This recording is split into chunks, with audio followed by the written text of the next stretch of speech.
Pataas stand up comedy show ద్వారా గుర్తింపు తెచ్చుకొని ఇప్పుడు ఏకంగా సిల్వర్ స్క్రీన్ పై సందడి చేస్తున్నాడు కమెడియన్ యాదమరాజు. ఆ షోతో వచ్చిన క్రేజ్ తో జబర్దస్త్లోకి ఎంట్రీ ఇచ్చి పలు సినిమాల్లో కూడా నటిస్తున్నాడు యాదమరాజు.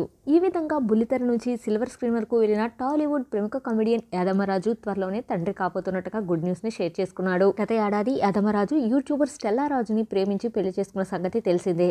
ఈ కపుల్ త్వరలోనే పేరెంట్స్ గా ప్రమోట్ కాబోతున్నారు అన్న గుడ్ న్యూస్ ని షేర్ చేసుకుంటూ ఒక ఎమోషనల్ పోస్ట్ ని చేశారు. ప్రస్తుతం వాళ్ళు షేర్ చేసుకున్న గుడ్ న్యూస్ తో పాటు ఎమోషనల్ పోస్ట్ కూడా నెట్టింట బాగా వైరల్ అవుతుందనే చెప్పాలి. ఈ సందర్భంగా 8 సంవత్సరాల మా ప్రేమ ఏడాదిన్నర వైవాహిక జీవితంలో ఎన్నో కష్టాలను, కన్నీళ్లను, సమస్యలను, నవ్వులను చూసాం. అన్నిటినీ ఎదుర్కొంటూ స్ట్రాంగ్ అవుతూ ముందుకు సాగుతున్నాం. ఈ క్రమంలో ఓ గొప్ప సంతోషం మా జీవితంలోకి వచ్చింది. మా ఫ్యామిలీ పెద్దగా అవ్వబోతోంది. మా ఈ జర్నీలో మీ సపోర్ట్, మీ ప్రేమను అందించడం మీ అందరికీ ధన్యవాదాలు అంటూ ఎమోషనల్ పోస్ట్ చేశారు ఈ కపుల్. ప్రస్తుతం ఈ కపుల్ షేర్ చేసుకున్న బ్యూటిఫుల్ మూమెంట్స్ ని మనం ఈ వీడియోలో చూసేద్దాం. ఈ వీడియో కనుక మీకు నచ్చితే లైక్ చేయండి. Thank you for watching.